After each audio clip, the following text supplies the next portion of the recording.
शाबा ओए जवान, बर्गर मौला, आज मचा गया रौला। फिल्म मौला जट खिड़की तोड़ साबित हो रही है, धड़ाधड़ टिकटें बिक रही हैं, बहुत सारे रिव्यूज आ रहे हैं। हमने कहा कुछ बातें हम भी आपसे करें।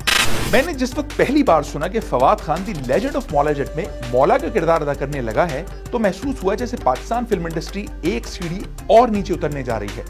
कहां 2014 की फिल्म खूबसूरत का तहजीब याफ्ता सोबर शहजादा, और कहां गंडासे के जरिए टोटे टोटे करने वाले वहशी जट का रोल। ना सूरत वैसी, ना जलाल, ना डील डॉल।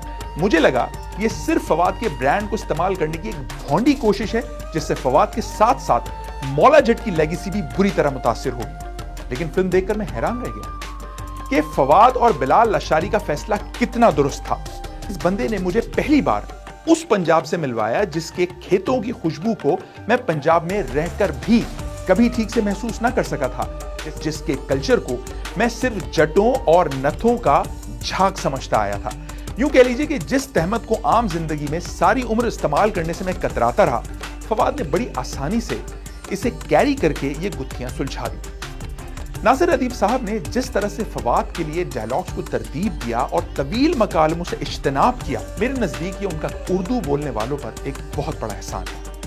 कहानी और फिल्मबंदी को लेकर पिक्चर निहायत उम्दा थी, लेकिन कुछ बातों ने मुझे मायूस किया।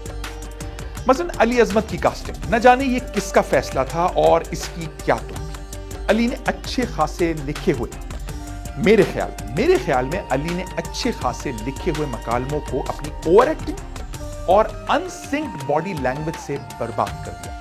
अली अजमत की आंखें और चेहरा बुनियादी तौर पर एक हंसता हुआ चेहरा है, जैसे वो मुसलसल नाराज दिखाकर सस्ती चोरी करते रहे। मेरे ख्याल में ये किरदार अगर नैयर एजाज के हिस्से में आता तो बेहतर होता। इसी तरह मैंने जाती तौर पर फिल्म में सुहेल अहमद, शान, मोहम्मद राना, फिरदौस जमात और कवि साहब की कमी शिद्दत से महसूस की। जब इंडियन सिनेमा में प्रियदर्शन मुकम्मल तौर पर गांव देहात के पस मंजर में बनी मालामाल वीकली जैसी कॉमेडी फिल्म में ओम पुरी, शक्ति कपूर, राजपाल यादव, पारेश रावल और असरानी जैसे सफ़े अव्वल के अदाकारों को एक साथ कास्ट कर सकते हैं, तो सकाफत से करीब तर मौला जट में हम क्यों नहीं। जबकि मौजूदा वक्त में हमारी इंडस्ट्री को ठुकी हुई अदाकारी और मंझी हुई डायलॉग डिलीवरी की अशद जरूरत भी है। इसी तरह मेरी नजर में बिलाल लशारी कॉस्ट्यूम्स और आर्ट डायरेक्शन के मामले में भी निस्बतन बदकिस्मत रहे। अगर हम गुज़िश्ता 10 साल से डब तुर्की ड्रामों को देखने के बाद भी कॉस्ट्यूम डिजाइनिंग नहीं सीख सके, तो हमने फिर क्या सीखा। नैयर एजाज की बेल्ट में लगे सुनहरी बकल और जश्न के सीन में शहजादों की चाइनीज झामावार की चमचमाती शेरवानियां देखकर मुझे आज से 2 दहाइयों पहले बने ड्रामे आखिरी चट्टान और मोहम्मद बिन कासिम के कपड़े ज्यादा बेहतर महसूस हुए। बल्कि इन मरकजी किरदारों को तो छोड़िए, हमें तो अपने एक्स्ट्रास के कपड़े भी बनाने नहीं है। सिर्फ यक रंगा सस्ता कपड़ा खरीद कर उसे सी देने से आदमी गरीब और आम नहीं लगता। एक कमीज को मटके में डालकर नहीं निकाल सकते तो कम से कम 4-6 सिलवटे तो डाल सकते हैं। इस फिल्म की जान यानी गंडासे से फवाद खान का तारुफ भी बड़े ही भौंडे अंदाज में किया गया। पुरखों की हवेली की टूटी हुई बोसीदा दीवारें तो दिखा दी, लेकिन अब्बा जी के हाथों से दीवार पर लटकाया गया गंडासा टस से मस न हुआ। ऐसा तो फिल्म थॉर के हथौड़े के साथ भी ना हुआ होगा। फिल्म के एक और सीन ने मुझे सख्त खौफ में मुब्तला किया, और वो सीन था नूरी के रेस्टोरेंट में दाखिले का। जिस वक्त लशारी साहब ने लरसते हुए बंद दरवाजे को 5-6 सेकंड तक मुस्तकिल रोके रखा, तो मैं ये यकीन कर बैठा कि या तो ये दरवाजा टूटेगा या कम से कम उसे कोई जोर से खोलकर अंदर आकर कुछ सरप्राइज देगा।